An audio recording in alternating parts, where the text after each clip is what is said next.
Le projet Arichulia Eskutan, du kaolin sous les pieds, est né d'une constatation. Aujourd'hui, lorsqu'on traverse la commune, il n'y a aucune trace concrète et visible de ce passé industriel et ouvrier.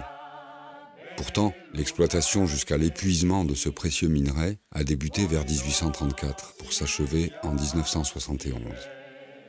Un soir de l'automne 2020, lors d'un échange avec une amie à l'issue d'une représentation à Sarre, je l'interroge sur la date de la fermeture de l'usine d'extraction de l'Uosoa. Sa réponse est incertaine, mais l'année 1971 est élancée.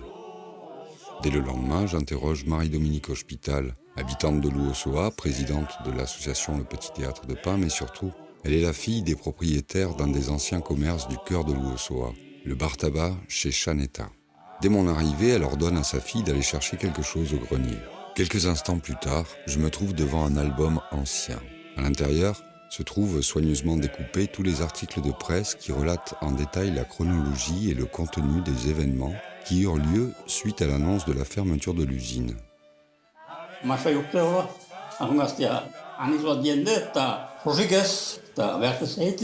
Nous, les jeunes, avec les wagons, on sortait la pierre dehors et les vieux, ils piochaient eux. À la carrière, on faisait plutôt transporteur de wagonnets, de gravier, quoi. C'était le phosphate, quoi. À l'usine, il n'y a pas de masque, il n'y avait rien. Mais alors, c'était un nuage, quoi. Les poumons, tu les perdais à l'usine, là où on faisait la farine, il y a 6 mois. Baigné dans le parfum du vieux papier, je plonge au fil des articles, 50 ans plus tôt, de l'histoire humaine et ouvrière des habitants de l'Uosoa.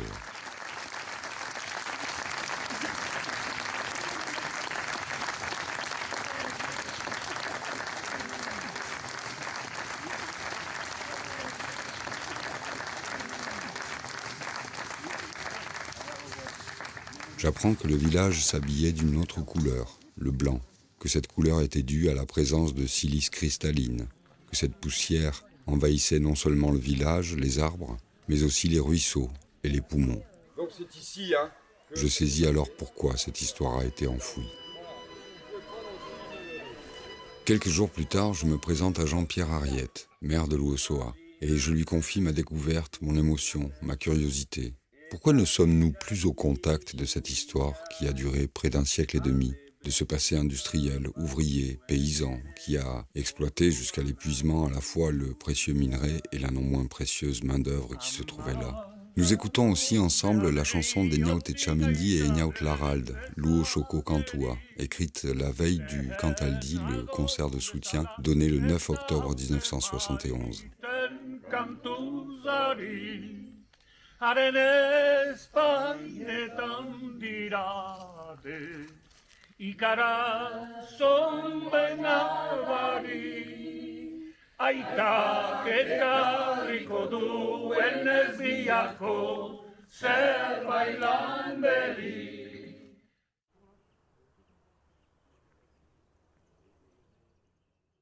Le projet et sa morphologie naissent ainsi d'une urgence. Le projet sera à très court, moyen et très long terme, pour lui permettre de prendre vie au plus tôt et de se déployer sur un temps long, temps nécessaire au travail de recherche et à la structuration des nombreuses ramifications qu'il comporte. Autrement dit, c'est un projet qui s'ancre dans le passé, pour demain, après-demain et les 50 prochaines années. Zer ikasi duzu beraz?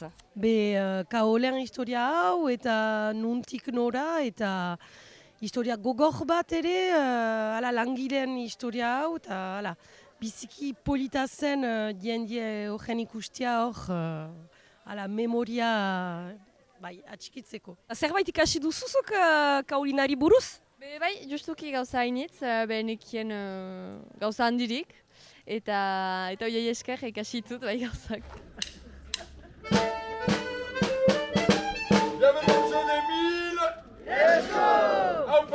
D'après ce qu'en disent les ouvrages, l'histoire a commencé vers 1834. Suite à de nombreuses explorations, on découvre plusieurs gisements de feldspath et de kaolin d'une qualité exceptionnelle. En 1837, la première société est formée à l'Uosoa pour l'exploitation du kaolin.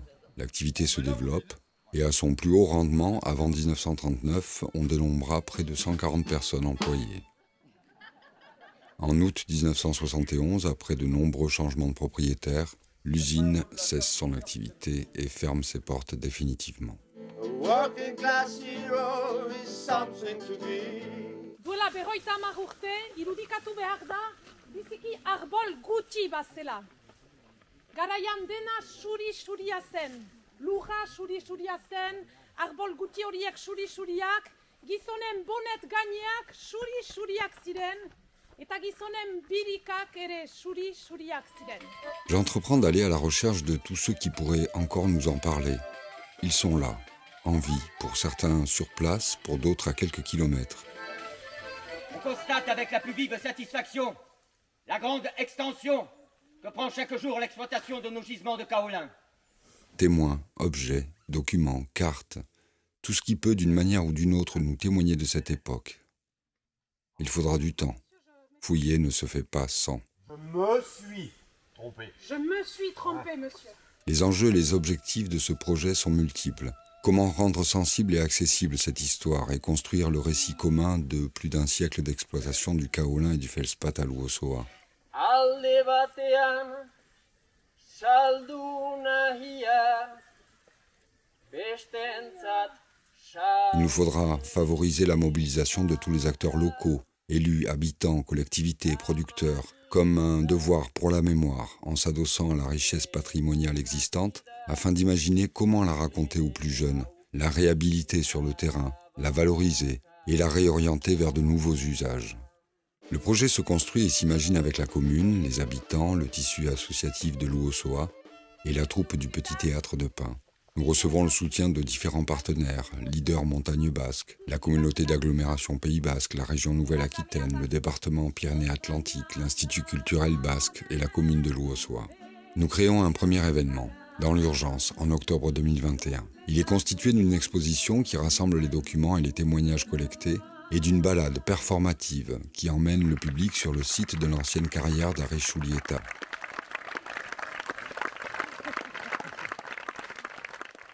Durant l'année, je constate que je ne suis pas le premier à m'intéresser à cette histoire. L'Institut culturel basque a déjà collecté de nombreux récits à travers le projet Eleketa. L'ancien maire de Luosoa, lui aussi, a fait ses recherches. Je rencontre, enregistre et photographie d'anciens ouvriers, mais aussi l'auteur de Luoshokokantua, Enyauté Chamendi, qui assistera aux 2 premières éditions, puis un géologue qui m'explique pourquoi et comment ces filons de kaolin se sont retrouvés là. En sa compagnie, nous explorons des galeries souterraines. Je mets les pieds sous terre pour la première fois. Après la première édition, nous initions Nundaklik, une des nombreuses ramifications du projet, qui propose de s'intéresser aux anciennes cartes postales de la commune et de retrouver l'endroit où le photographe s'était posté pour faire sa prise de vue. En première intention, nous travaillons avec les enfants de l'école de Luosoa, sous forme d'atelier d'initiation à la photographie argentique.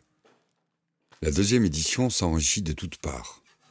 L'exposition, avec de nouveaux témoins et de nouveaux documents, mais aussi la balade performative, qui est au fond à la fois une carte blanche proposée à des artistes locaux, amateurs et professionnels, mais aussi un défi, celui de créer une proposition artistique et pluridisciplinaire, théâtre, musique, danse, poésie, bertschulali, art plastique, en 3 jours, durant la semaine qui précède l'événement.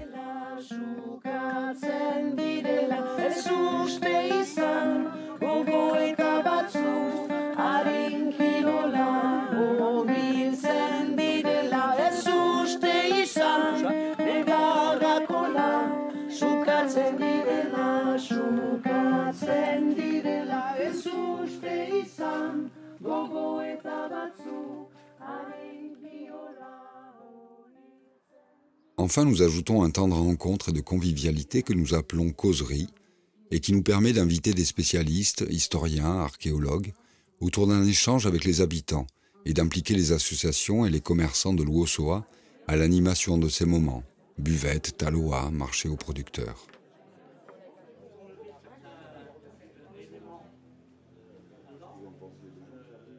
Chaque édition voit sa petite nouveauté, ainsi la 3e s'enrichit d'ateliers d'initiation à la céramique, animés par la céramiste du village, et avec comme matière première le kaolin local.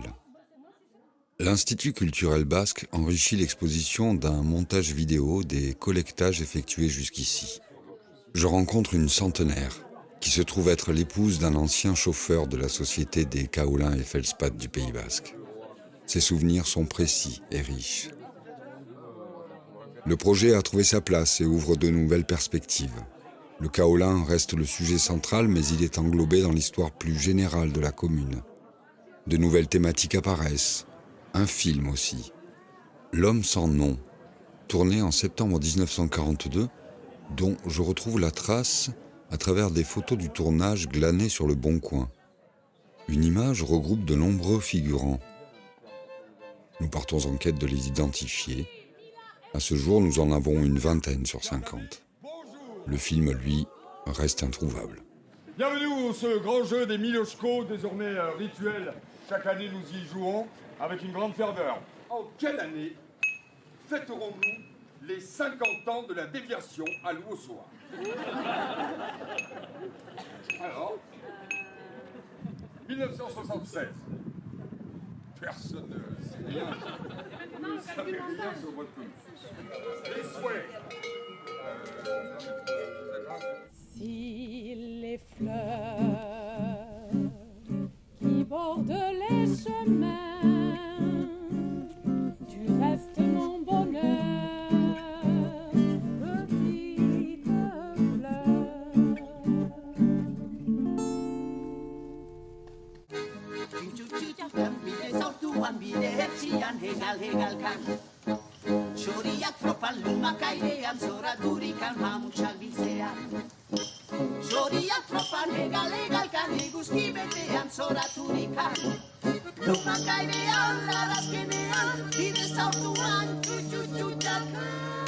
Tout ça est fort bien, mais qu'en est-il de ma porcelaine?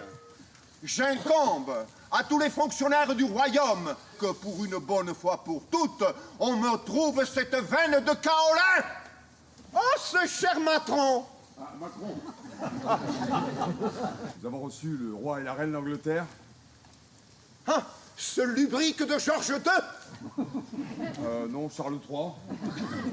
Pour en revenir au lithium, il faut bien comprendre qu'il s'agit d'une stratégie de souveraineté.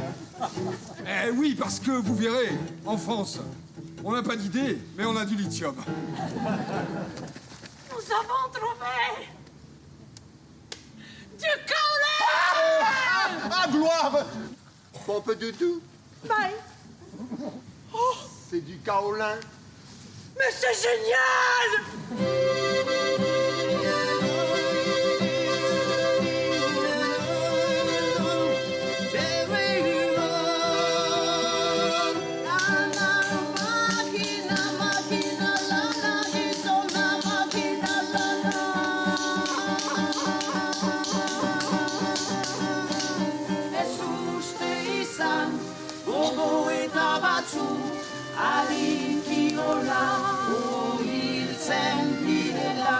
Les êtres ne sortent pas dans le jour extérieur.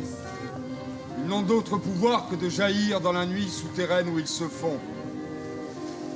Sortir le corps de l'humain à la lumière du jour, le plonger vif dans la lueur de la nature, où le soleil l'épousera, enfin.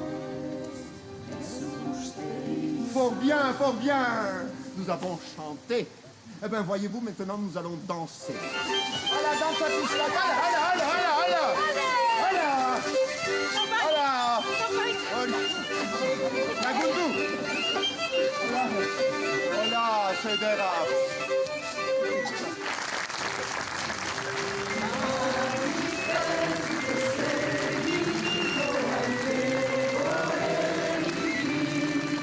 Il y a encore beaucoup à fouiller. Parmi les nombreuses ramifications, il y a aussi l'idée de réaliser une fresque ou une œuvre monumentale dédiée au cœur du village et réalisée par un ou des artistes locaux et qui pourrait être le point de départ d'un sentier d'interprétation. Ou encore celui d'écrire aux générations futures, sous forme d'ateliers auprès des habitants, toutes générations confondues, en basque et en français, selon la proposition suivante.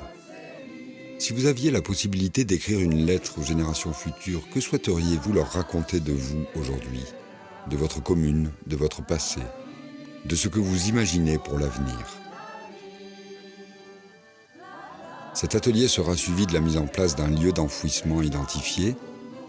L'extraction de ces lettres serait prévue en octobre 2071, 100 ans après la fermeture de l'usine. On imagine aussi en ce moment un repas blanc. Bref, tout cela n'est qu'un début.